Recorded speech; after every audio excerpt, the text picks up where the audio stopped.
नमस्कार, देश की बात में हाजिर है। कोरोना संक्रमण से हमें सतर्क रहना है। पिछले 24 घंटों में 45,951 नए मामले सामने आए हैं, जो कुल के मुकाबले 22% ज्यादा बताए जा रहे हैं। लेकिन राहत की बात है, जो ओवरऑल ट्रेंड है वो ढलान पर है।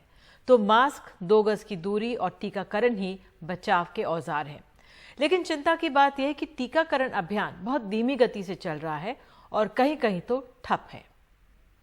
तो देश के कई इलाकों में वैक्सीन की कमी एक बार फिर से देखी जा रही है। गुजरात से लेकर बिहार और उत्तर प्रदेश के कोविड टीकाकरण सेंटर से लोगों को बिना टीके के ही लौटना पड़ रहा है। देखिए ये ग्राउंड रिपोर्ट। गाजियाबाद के रामलीला मैदान में चल रहा ये टीकाकरण केंद्र अब राम भरोसे है। यहाँ हर रोज करीब 500 लोगों को टीका लगता था, लेकिन बुधवार को ये बंद रहा। पंकज कुमार फैक्ट्री से छुट्टी लेकर टीका लगवाने आए हैं। इनको बुधवार का स्लॉट भी मिला है, लेकिन जब ये यहाँ पहुँचे तो केंद्र बंद मिला। मैंने रात 10:30 बजे किया था, 10:04 पे। तो ये मतलब बुकिंग दिखा रहा है मेरी, और लेकिन जो है मेरे को यहाँ पे वैक्सीन नहीं मिली है। अच्छा, यहाँ पे है ही नहीं कोई भी। अच्छा। और मैं सर वो लीव फॉर्म लेकर आया हूँ, मतलब छुट्टी गेट पास लेकर आया हूँ कंपनी से। ठीक इसी तरह नमित भी अपनी मां को दूसरा टीका लगवाने के लिए आए हैं, लेकिन कोविन ऐप पर गाजियाबाद में बुधवार को केवल प्राइवेट अस्पताल में पेड टीकाकरण का स्लॉट ही दिख रहा है। सिर्फ पेड है। सरकार कहती है कि सिर्फ फ्री वैक्सीनेशन का हम लोगों ने अभियान चलाया है भारत में, बट अभी हम जो अपना रजिस्ट्रेशन या देखना चाहते हैं कहाँ पर वैक्सीन लग रही है, तो हम नहीं देख पा रहे, क्योंकि इसमें सिर्फ दिख रहा है पेड के लिए। कहाँ पेड सर्विसेज है प्राइवेट हॉस्पिटल्स के लिए। अच्छा। तो हमें नहीं पता लग रहा कि हम कहाँ जाएं लगवाने। रामलीला मैदान से हम जिला चिकित्सालय के टीकाकरण केंद्र पहुंचे। मैं इस वक्त गाजियाबाद के जिला अस्पताल अब आया हूं। यहाँ पर भी कोविड वैक्सीन का सेंटर है। ये आप देखिए, कोविड-19 की वैक्सीन 34 नंबर के ऊपर मीटिंग हॉल में लगाई जाती है। अब हम चलते हैं मीटिंग हॉल में। ये है, ये आप देखिए जगह जगह इस तरीके के पोस्टर लगे हैं। Women's special pink booth Covid vaccination. और इस मीटिंग हॉल में ताला लगा हुआ है। दोनों ही गेट पर आप देखिए वोमेन वैक्सीनेशन सेंटर है और इसमें ताला लगा हुआ है। मंगलवार को भी गाजियाबाद के 135 में से 118 टीकाकरण केंद्र बंद पड़े रहे। केवल 4800 लोगों को ही टीका लग सका। करीब 22,000 लोगों को वापस लौटना पड़ा। लेकिन जब हमने गाजियाबाद के सीएमओ से बात करने की कोशिश की तो कैमरे पर बात करने से मना कर दिया। गाजियाबाद के ये सीएमओ हैं, आप देख सकते हैं कि डॉक्टर N.K. गुप्ता हैं। अभी इनसे हम लोग मिल के जस्ट आए हैं। इन्होंने कैमरे के सामने तो बाइट देने से मना कर दिया, लेकिन ये कहा कि बच्चों के नियमित टीकाकरण का काम पिछड़ रहा था, तो बुधवार को बच्चों का नियमित टीकाकरण हो रहा है, तो इसके चलते जो है वो कोविड का जो टीकाकरण है उसको आज बंद कर दिया गया है। हालांकि उन्होंने वैक्सीन की कमी की बात को नकार दिया। गाजियाबाद ही नहीं, नोएडा में भी टीकाकरण केंद्र ज्यादातर जगहों पर बंद रहे, लेकिन प्राइवेट अस्पतालों में टीकाकरण होता रहा। हमारी सहयोगी सुकृति जब नोएडा के सेक्टर 110 के कम्युनिटी सेंटर पहुंची तो वहां भी तमाम लोग बिना वैक्सीन लगाए ही लौट रहे थे। कितना इनकन्वीनियंट है कि आप लोग आते हैं वैक्सीनेशन सेंटर तक और फिर यहाँ पे बताया जाता है डोजेज ही नहीं है। हाँ, थोड़ा तो इनकन्वीनियंट ऑब्वियसली है, बट ऑब्वियसली यहाँ पे इन्फॉर्मेशन काफ़ी अच्छी प्रोवाइड की गई। हमें बताया गया कि अभी कोविशील्ड तो अवेलेबल है नहीं, बट कोवैक्सीन अवेलेबल है, और एक वैक्सीनेशन ड्राइव इन्होंने किया हुआ है GIP नोएडा में। सो उन्होंने हमें वही रिकमेंड किया कि आप पहले कंसल्ट कीजिए, मतलब आपको डिसाइड कीजिए आपको कौन सी वैक्सीन चाहिए। अगर आपको कोवैक्सीन चाहिए तो आप वहाँ पर जा सकते हैं, but unfortunately we wanted Covishield, तो फिर we'll come tomorrow. Uttar Pradesh ही नहीं, गुजरात से लेकर बिहार तक में टीकों की कमी देखी जा रही है। हालांकि केंद्र सरकार का दावा है कि 33 करोड़ से ज्यादा लोगों को वैक्सीन लगाई जा चुकी है। सर अभी कुछ इंक्वायरी नहीं दे रहे। मैं 2 बार एक्चुअली आई हूँ, ये सेकंड टाइम है मेरा, तो इंक्वायरी नहीं दी जा रही कि कब तक वैक्सीन होगा ओपन, कब तक मुझे लगेगी वैक्सीन, तो कुछ ऐसा नॉलेज है नहीं, हो भी नहीं रहा है काम। जबकि राजस्थान, छत्तीसगढ़ और कर्नाटक में वैक्सीन की खबरें लगातार आ रही हैं। वहीं जून के महीने में उत्तर प्रदेश सरकार ने 1 करोड़ वैक्सीन लगाने का लक्ष्य रखा था, लेकिन सरकारी इश्तहारों से अलग जमीन पर वैक्सीन के लिए कोविन पर रजिस्टर करवाने से लेकर टीकाकरण केंद्र पर वैक्सीन लगवाने के दौरान अब भी लोगों को कई चुनौतियों से दोचार होना पड़ रहा है। गाजियाबाद से मनोज ठाकुर के साथ रवीश रंजन शुक्ला, एनडीटीवी इंडिया। उत्तर प्रदेश के जून के लिए रखा 1 करोड़ कोविड टीकों का लक्ष्य एक हफ्ते पहले ही पूरा कर लिया गया है, लेकिन उसके बाद से टीकाकरण की रफ्तार सुस्त हो गई है। अब सरकार ने एक नए लक्ष्य का ऐलान किया है। अगस्त तक 10 करोड़ टीके लगेंगे। ये आसान काम नहीं है, क्योंकि राज्य के देहाती इलाकों में टीका लगवाने से अब भी लोग कतरा रहे हैं। दूर दराज के सोनभद्र जिले में कठपुतली नाच और गाना बजाने के जरिए टीके लगवाने को बढ़ावा देने की कोशिश हो रही है। लॉकडाउन के पालन करिहा सोशल डिस्टेंसिंग के साथ हो, घर के बनल मास्क लगइहा सावधानी के साथ हो। मुझवा हमारा तरी मोटा लगत बा, शरीरिया से कमजोर है। तो कुछ नहीं होगा ना, कोई प्रॉब्लम थोड़ी होने वाला है। ऐसा है बसंती मान जी। हाँ भैया, आप लगवाई हैं? हाँ भैया, आप इनको समझा दीजिए। बताइए, इतना दुबला पतला है फिर भी टीका लगवा लिया है ना। ये गलत फहमी में मत रहा भैया, अपन मेहरारू के लिए चंदा टीका लगवाला। सब शिकारी भैया का करल जा बतावा, सब चलल जा हो का करल जा, तो लगवाई लेवल जा। टीका लगवा लेवे के जरूरी बा ना? हाँ जरूरी बा। तो सब भाई बहन से हम लोग देखा गाँव गाँव में घूम के यह कहल जाई कि भैया ये 18 साल जेकर उम्र हो गल बा ना, उससे लेके अधिक, जितना अधिक से अधिक उम्र बा, सबके टीकाकरण 1 जुलाई से शुरू होत बा। पूर्वी उत्तर प्रदेश के दूर दराज के जिले सोनभद्र की 22 लाख लोगों की आबादी में से सिर्फ 1.36% लोगों को दोनों टीके लग चुके हैं और एक टीका लगवाने वाले 10% से भी कम हैं। इस इलाके की आबादी को टीकों के बारे में जागरूक करने के लिए नृत्य और कठपुतलियों का सहारा लिया जा रहा है। मरे टीका सब हल्ला मरे करे बाना हो, जरूर करे बाना भैया, लेकिन का बताए हमने तो बड़ा डर लगा था भैया टीका उका, तो हम तो ना लगवाओ। तो मेरे मन में भी ऐसा उत्कंठा पैदा हुआ, जागृति पैदा हुआ कि हम भी एक कलाकार के नाते कि क्यों न अपने कला के माध्यम से, अपनी टीम के माध्यम से हम लोग भी गांव में जाकर कोरोना वायरस के प्रति जंग लड़ें, ताकि गांव-गांव में तमाम भ्रांतियां हैं, खासतौर से जो हमारे आदिवासी क्षेत्र में लोग निवास करते हैं, आदिवासी बहुल क्षेत्र जहाँ है, वहाँ पे तरह तरह की भ्रांतियाँ हैं कि कोरोना ठीक नहीं है, नहीं लगवाना चाहिए।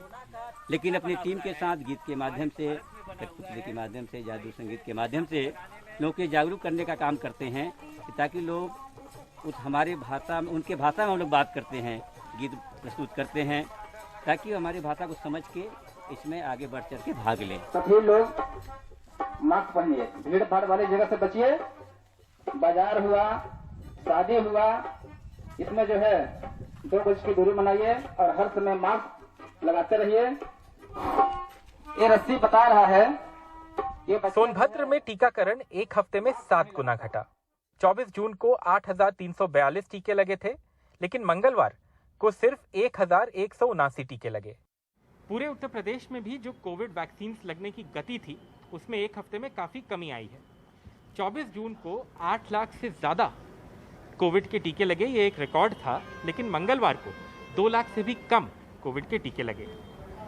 कुछ लोग ये अनुमान लगा रहे हैं कि उत्तर प्रदेश अपनी कोविड वैक्सीन जुलाई और अगस्त के लिए बचा रहा है। प्रदेश में अब तक लगभग 3 करोड़ 10 लाख टीके लगाए जा चुके हैं और ये प्रक्रिया बहुत तेजी से चल रही है। प्रतिदिन 8 लाख से अधिक टीके लगाए जा रहे थे। कल जो है कुछ कम टीके लगे हैं, परंतु ये जो जून का उत्तर प्रदेश सरकार ने लक्ष्य रखा था कि पूरे जून के महीने में 1 करोड़ टीके लगाए जाएंगे, वो लक्ष्य हम 24 जून को ही प्राप्त कर चुके हैं और तेजी से कैपेसिटी, जो क्षमता है, उसको बढ़ाया जा रहा है और 8 से 10 लाख प्रतिदिन टीके लगाने की क्षमता की जा रही है और जुलाई में इसे बढ़ाकर 10 से 12 लाख टीके किए जाने का प्रयास किया जा रहा है कि योजना बनाई गई है और ये लक्ष्य रखा गया है कि 31 अगस्त तक 10 करोड़ टीका जो है यहाँ पे प्रदेश में लगा लिए जाएं। अगर सरकार अगस्त के आखिर तक 10 करोड़ टीके लगवाने में कामयाब भी हो जाती है, तब भी ये राज्य की आबादी का आधे से भी कम होगा। उत्तर प्रदेश में टीके लगवाने की चुनौती वैसी ही बनी हुई है।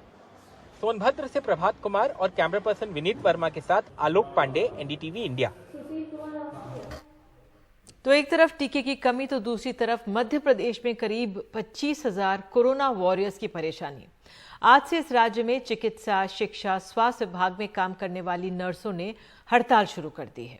हड़ताल में नर्सिंग कर्मचारियों के 2 संगठन शामिल हैं, जबकि एक गुट आंदोलन में शामिल नहीं हुआ। जाहिर है इससे वार्डों में जो भर्ती मरीज हैं उनके इलाज में दिक्कतें आ रही हैं। एस्मा लागू होने के बावजूद ये सब हो रहा है। अब विकल्प के तौर पर सरकार ने बीएससी नर्सिंग और जीएनएम की जो पढ़ाई कर रही अंतिम वर्ष की छात्राओं को ड्यूटी पर लगा लिया। तो इस पर अधिक जानकारी के लिए सीधे चलते हैं सहयोगी अनुराग द्वारी के पास। अनुराग, इन नर्सों की मांगे क्या हैं और इस समय में कितनी जायज है ये मांगे?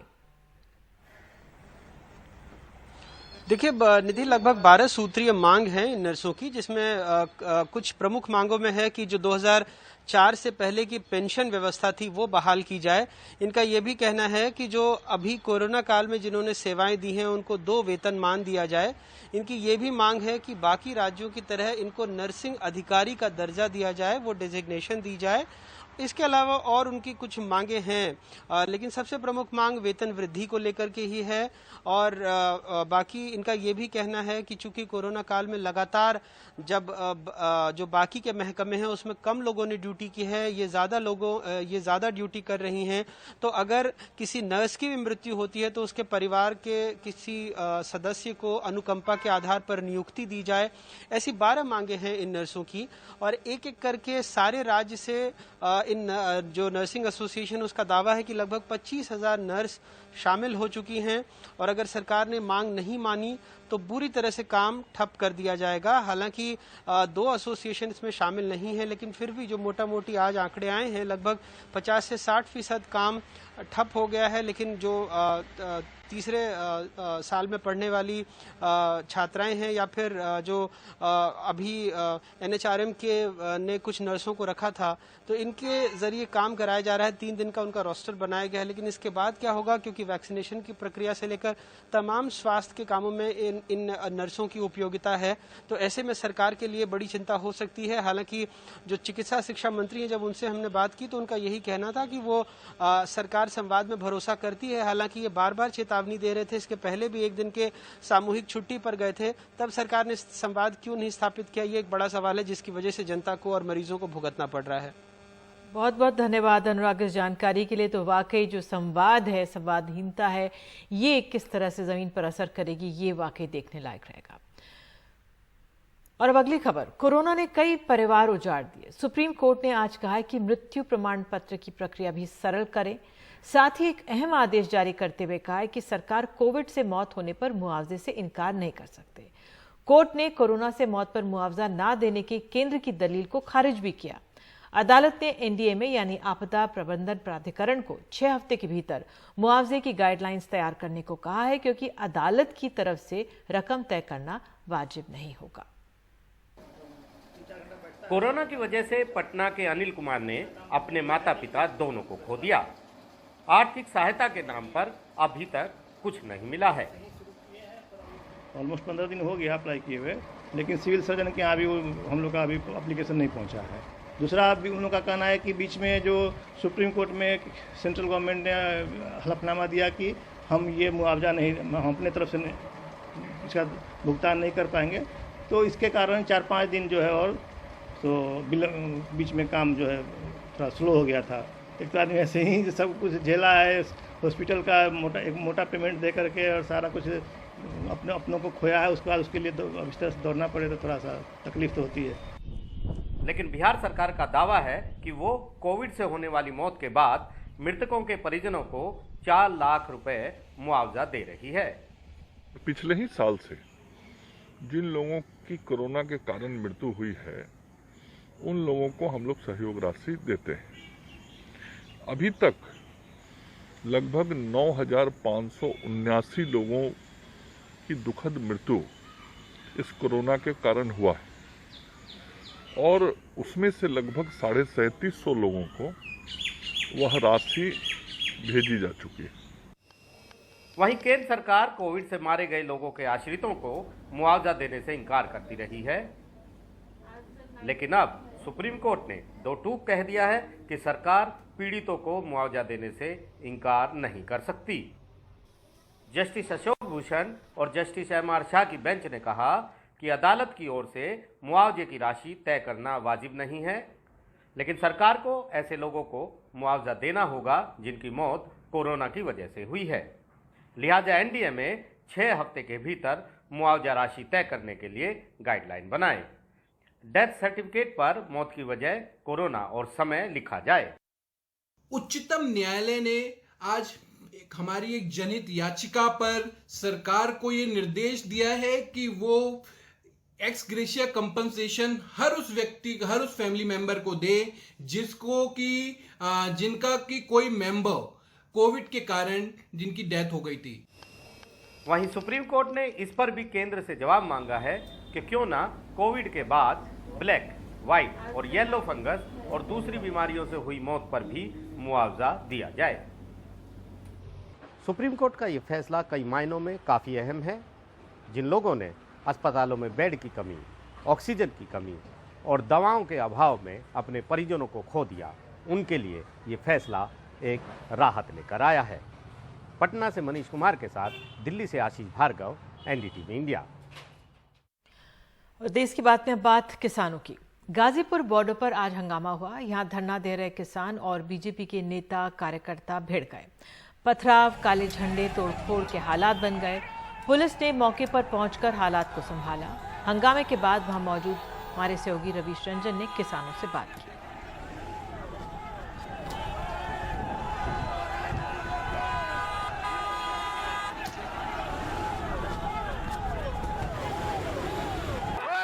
मैं इस वक्त गाजीपुर बॉर्डर पर मौजूद हूं और आज सुबह बीजेपी के कार्यकर्ता और किसानों के बीच में इसी NH9 पर, इसी सड़क पर झड़प हुई। जब जो बीजेपी के नवनियुक्त प्रदेश मंत्री अमित बाल्मीक का काफिला यहां से गुजरा, तो यहां पर आप देख सकते हैं कि जहां पर पुलिस की वो वैन खड़ी हुई है, वहीं पर बीजेपी के कुछ स्थानीय कार्यकर्ता ढोल बाजे लेकर वहां पर उनके स्वागत करने के लिए खड़े हुए थे। और उसके बाद में उसके ठीक बगल में आप देख सकते हैं कि ये जो है वो किसानों का मंच है और यहाँ पर किसानों के जो तंबू कनात हैं, जो ठहरने का इंतजाम है, वो यहाँ पर लगा हुआ है तकरीबन 1 से 1.5 किलोमीटर तक। तो जब वहाँ पर बीजेपी के कार्यकर्ता नारेबाजी कर रहे थे और स्वागत करने के लिए इकट्ठा थे, तभी किसानों ने भी काले झंडे दिखाए और उसके बाद में आपस में तनातनी हुई। बीजेपी का आरोप है कि 20 कार्यकर्ता उसके घायल हुए हैं और कई सारी गाड़ियों को तोड़ा गया है। ये सारे जो किसान हैं ये उस वक्त मौजूद थे जब ये पूरा वाकया हुआ। सर, आप ये बताइए कि एक बार नीचे भी ऐसा बवाल हो चुका है, वीडियो जो अभी आया है उसमें किसान भी तोड़ते हुए गाड़ियां नजर आ रहे हैं, क्या था ये पूरा मामला, क्यों तोड़फोड़ हुई यहाँ पर और आप लोगों ने आखिर क्यों हिंसा की? रवीश जी, मैं फिर दोबारा कहना चाहूँगा, एक तो इनको कार्यकर्ता की बजाय गुंडे कहीं है, क्योंकि कार्यकर्ता कभी ऐसा काम नहीं करता जो हमने देखा। क्या कर रहे थे वो? स्वागत कर रहे थे? नहीं, स्वागत नहीं कर रहे थे वो इधर। आप उससे पहले की वीडियो हम आपको दिखाएंगे, देखेंगे। हम यहाँ किसानों को रोक रहे थे, लेकिन वो बार बार हमारी स्टेज की तरफ आ रहे थे, हमें खालिस्तानी, पाकिस्तानी कह रहे थे।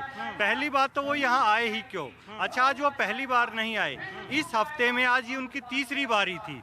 2 बारी भी वो करके जा चुके हैं, जो नहीं दिखाया कभी नहीं आया। इसी हफ्ते में 2 बार हुआ।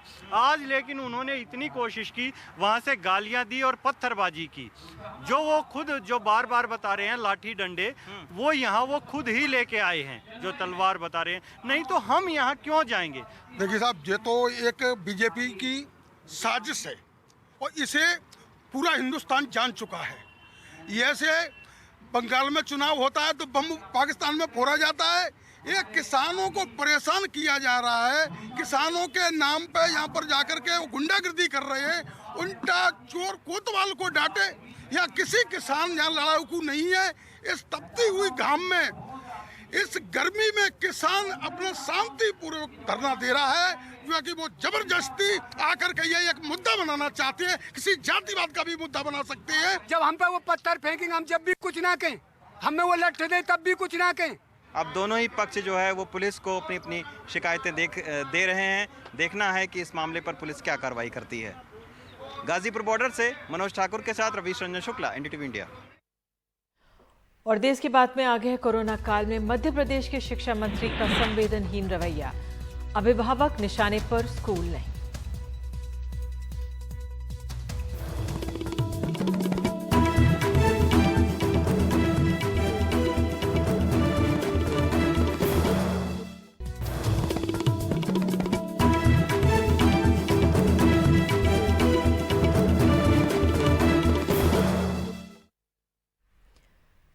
मध्य प्रदेश में स्कूलों की मनमानी की शिकायत पर स्कूली शिक्षा मंत्री का अभिभावकों से बर्ताव हैरत में डालने वाला है। राज्य में पिछले कई सालों से फीस नियामक कानून ठीक ढंग से लागू नहीं हो पाया है। बावजूद इसके सरकार को अभिभावकों की बजाय स्कूलों की चिंता है। कोरोना काल में सरकार अभिभावकों की परेशानियां समझना तो दूर, उनसे बात तक करती नहीं दिख रही है, बल्कि तख्त तेवर अपनाए हुए हैं। भोपाल में मंगलवार को पालक संघ के बैनर तले 80 से 90 अभिभावक स्कूली शिक्षा मंत्री से मिलने पहुंचे। शिकायत की, कहा कि स्कूल बंद होने के बाद भी 1 अप्रैल से ऑनलाइन क्लास की फीस वसूली जा रही है।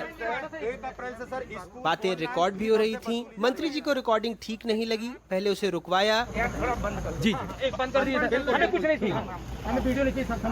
शिकायत नहीं सुनी तो एक सदस्य ने उनसे कहा कि क्या करें, मर जाएं। तो मंत्री जी ने कार का दरवाजा खोलते हुए कहा, जाओ मर जाओ। मर जाए साहब, मर जाए साहब, मर जाए साहब। मतलब मंत्री साहब का कहना, मरो, कुछ भी करो, हम कुछ नहीं करेंगे। माननीय मंत्री महोदय जी आए बाहर कार में बैठे, और जब हमने अपनी बात रखी तो माननीय मंत्री महोदय जी ने जो आज हमारे साथ अभद्रता की है, उन्होंने स्पष्ट कहा अभिभावक को मरना है तो मर जाए, मुझे कुछ नहीं करना है। एक स्कूल शिक्षा मंत्री से यह अपेक्षा नहीं होती है।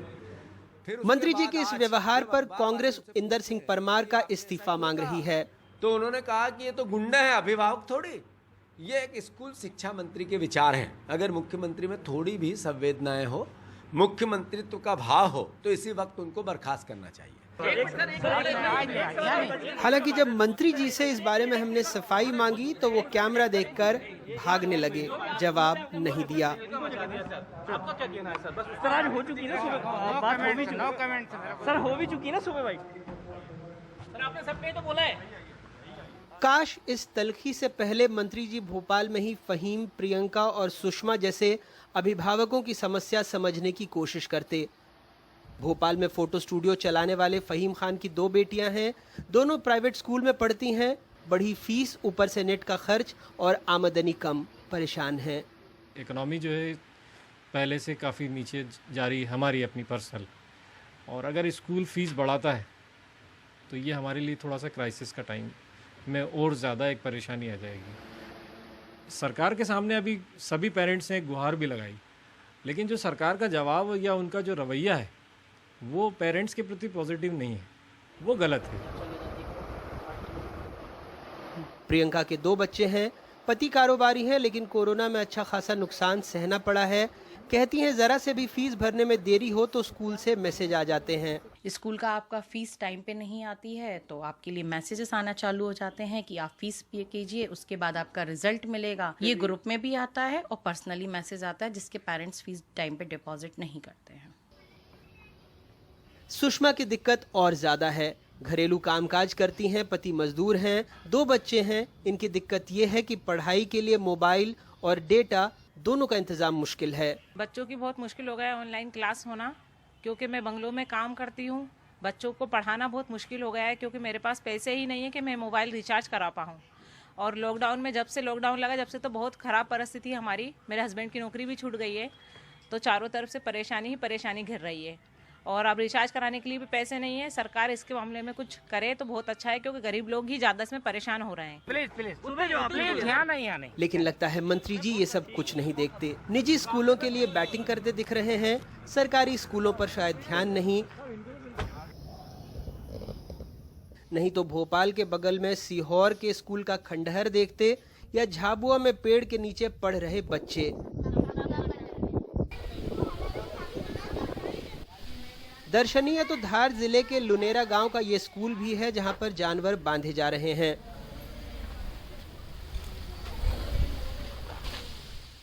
मध्य प्रदेश सरकार के खुद के आंकड़ों के मुताबिक राज्य में 99,987 सरकारी स्कूल हैं, जिसमें से 1,582 स्कूलों के पास बिल्डिंग नहीं है, 43,351 स्कूलों में बिजली नहीं है, 2,760 स्कूलों में लड़कियों के लिए शौचालय नहीं है, 2007 स्कूलों में पीने के पानी की सुविधा नहीं है, 6,000 स्कूल प्रभारी प्राचार्य के भरोसे चल रहे हैं, 18,000 स्कूलों में सिर्फ 1 शिक्षक है, जबकि नई शिक्षा नीति में 30 बच्चों पर 1 शिक्षक अनिवार्य हैं।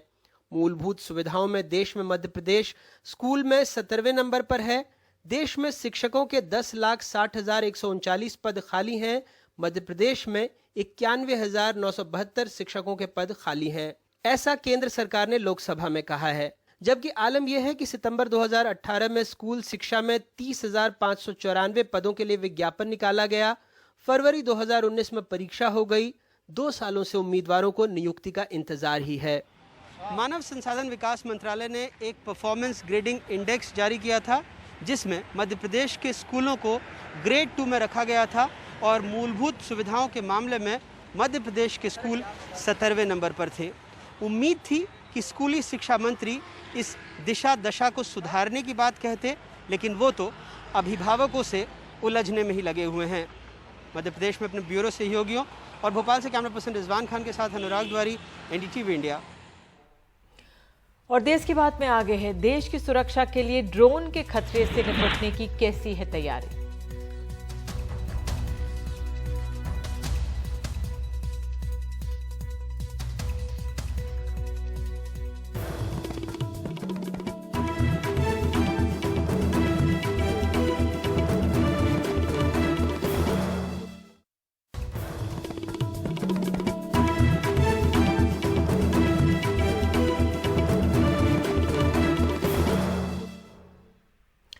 कोरोना काल में परेशानियों के कारण बढ़ते ही जा रहे हैं। अब महंगाई तो इस कदर हावी है कि दूध से लेकर पेट्रोल डीजल के दामों ने कोई कसर नहीं छोड़ी है। सड़कें तो खुल गई हैं, लेकिन ट्रांसपोर्ट कारोबार से जुटे लोग परेशान हैं। तेल के दाम बढ़ने से आम आदमी तो परेशान है ही, अब ट्रांसपोर्टर्स की चिंताएं भी बहुत बढ़ गई है। राजूलाल वाशी एपीएमसी से मुंबई अनाज लाते हैं। पिछले महीने तक इनके पास 2 बड़े ट्रक थे, लेकिन खर्चा नहीं निकल रहा था तो उन्होंने मध्यम साइज का एक ट्रक खरीदा। डीजल के दाम बढ़ते जा रहे हैं, लेकिन राजू कहते हैं कि उनके ग्राहक ने पैसे नहीं बढ़ाए हैं, तो ये अब अपनी बचत से खर्च निकाल रहे हैं। दुकानदार भी बोलते हैं अभी लॉकडाउन है, अभी दुकानें बंद हैं, टाइम वो लोग टाइम कर देते हैं तो दुकानें बहुत शॉर्ट पीरियड के लिए चलती हैं, काम कम है, वो हिसाब से वो बढ़ाते नहीं और हमको वही पुराने भाड़े में लेके जाना पड़ रहा है। तो पर डे के हिसाब से 600-700 रुपये हमको डीजल में अभी जा रहा है। पर डे पे जा रहा है। हाँ, जो हमारी सेविंग्स है वो टूट रही है उसमें। प्रशांत भालेराव का भी यही हाल है। ये ट्रेलर्स समेत 12 ट्रकों के मालिक है। प्रशांत के खर्चों में अपने ट्रक की ईएमआई, नियमित रख रखाव, कर्मचारियों के वेतन, अपने बच्चों की फीस शामिल है, जिन्हें निकालने के बाद उनका मुनाफा बेहद कम हो चुका है। अगर ये ऐसे ही जारी रहा तो उन्हें पता नहीं कि कब तक प्रशांत अपना कारोबार चला पाएंगे। कम बाजार से परवड़ता नहीं है हमें, ड्राइवर उतना तो उसको देना पड़ता है, उसका बचत उतना देना पड़ता है। तो अभी जितना लोकल में है उतना ही गाड़ी चला रहे हैं, हम गाड़ी बाहर नहीं भेज रहे। जो महीने में हमारा 50,000 जो जा रहा था वो अभी कम से कम 70-80 हज़ार तक जा रहा है। सुनील मिश्रा ड्राइवर है, जिनका 5 सदस्यों का परिवार यूपी में रहता है। वो पहले दिन में 4 चक्कर लगाते थे, अब घटकर दिन में 2 रह गए हैं। इन्हें अब अपनी तनख्वाह की फिक्र है।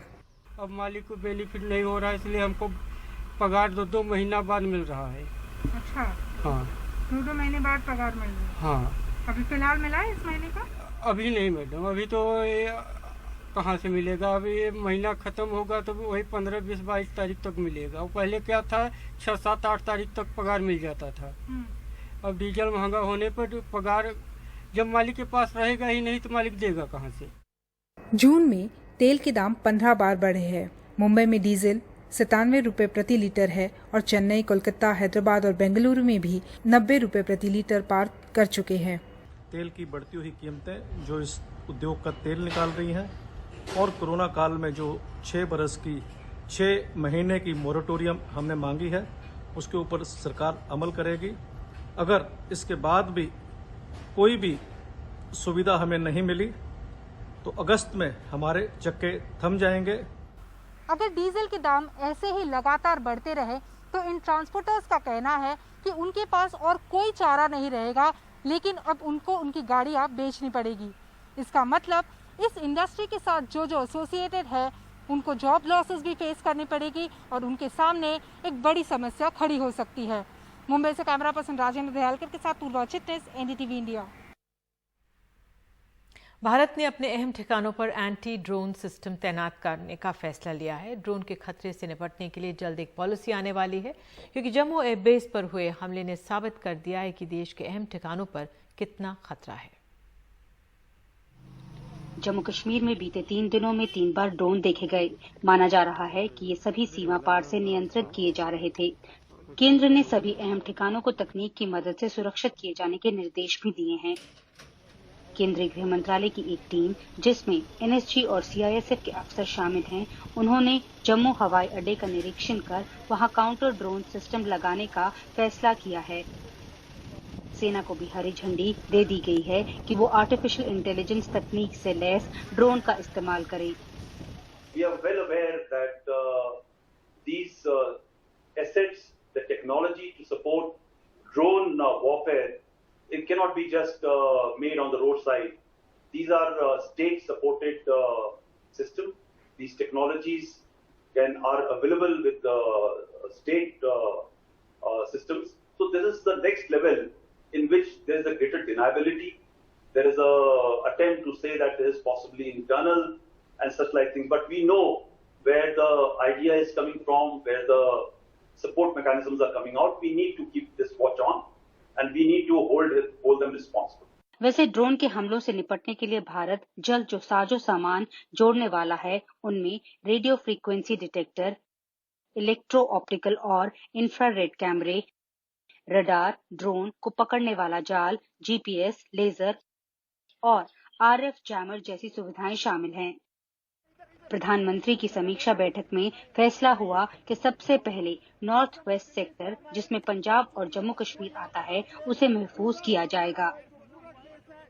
ये भी तय किया गया है कि काउंटर ड्रोन पॉलिसी में इंडियन एयरफोर्स नोडल एजेंसी रहेगी और उसकी मदद एनटीआरओ करेगी। नई दिल्ली से नीता शर्मा की रिपोर्ट। और देश की बात में आगे, कर्नाटक के एक जुझारू शिक्षक ने आम के पेड़ पर से बनाई ऑनलाइन वाली क्लास।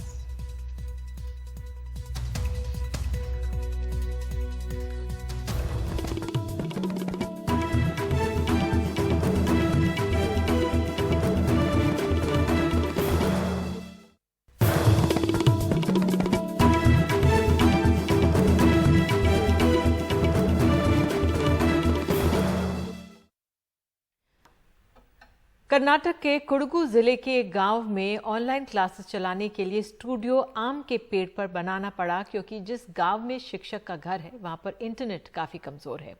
ऊंचाई पर बढ़िया नेटवर्क है। अब सरकारी स्कूल के युवा शिक्षक सतीश अपने इस स्टूडियो से रोज वीडियो तैयार करते हैं और आसपास के गांव के बच्चों को व्हाट्सएप के जरिए भेजते हैं। हालांकि इस स्टूडियो को खुद उन्होंने ही अपने पैसे के खर्चे से तैयार किया है। मुल्लूर गांव में पेड़ के ऊपर बना स्टूडियो, जहां ऑनलाइन क्लास के लिए प्राइमरी स्कूल के शिक्षक सतीश मटेरियल तैयार कर तेजी से छात्रों को भेजते हैं। इस गांव में इस जगह और इस ऊंचाई के अलावा और कहीं भी इंटरनेट का सिग्नल नहीं मिलता। अब वो खुश हैं कि उनकी मेहनत रंग लाई है। Children practice the worksheet the whole day. जो वर्कशीट हम उन्हें यहाँ से भेजते हैं, बच्चे दिन भर प्रैक्टिस करते हैं। शाम में बच्चे टास्क पूरा करके भेज देते हैं। वो स्क्रीनशॉट्स, स्क्रीन शेयरिंग और ऑनलाइन मीटिंग प्रोटोकॉल से पूरी तरह अब पारंगत हो चुके हैं। उन्हें बिजी रखने के लिए चैलेंजेस भी हर रोज मैं भेजता रहता हूँ। Speaking about the things etc. Video lessons बच्चों को आकर्षित कर पाएं, इसका खास ख्याल रखा गया है, क्योंकि पहली से 5वीं क्लास के बच्चों के लिए यहाँ सतीश ऑफ और ऑनलाइन स्टडी मटेरियल तैयार करते हैं। रंग बिरंगे बल्ब, आकर्षक बैकग्राउंड और प्रोफेशनल इक्विपमेंट्स। सतीश ने अपने पैसे खर्च कर इस स्टूडियो को तैयार किया है, ताकि गांवों के छात्र शहर वालों से पिछड़ न जाए। जिस तरह से सतीश सर हमें पढ़ाते हैं तो बहुत बढ़िया है। हर दिन हमें वो नए नए टॉपिक सिखाते हैं, फिर हमें उसका वीडियो बनाकर भेजना पड़ता है। सर हमारे उस वीडियो को अपना स्टेटस बनाते हैं तो हमें बहुत बढ़िया लगता है। कोरोना संकट में भी टीचर ने बच्चों को पढ़ाना नहीं छोड़ा है। व्हाट्सएप के जरिए रोज घर परिवार के बारे में, पर्यावरण के बारे में, जीव जंतुओं के बारे में अलग अलग टॉपिक भेजते हैं। इससे बच्चों को बहुत सुविधा हो रही है। प्राइमरी स्कूल के शिक्षक सतीश ने एक बार फिर साबित किया है कि अगर सच्चे मन से कुछ अच्छा करने की कोशिश की जाए तो राह निकल आती है। बेंगलुरु से निहाल किदवई, एनडीटीवी इंडिया। शिक्षकों की हमें जरूरत है। तो देश की बात में इस खबर के साथ इतना ही। नमस्कार।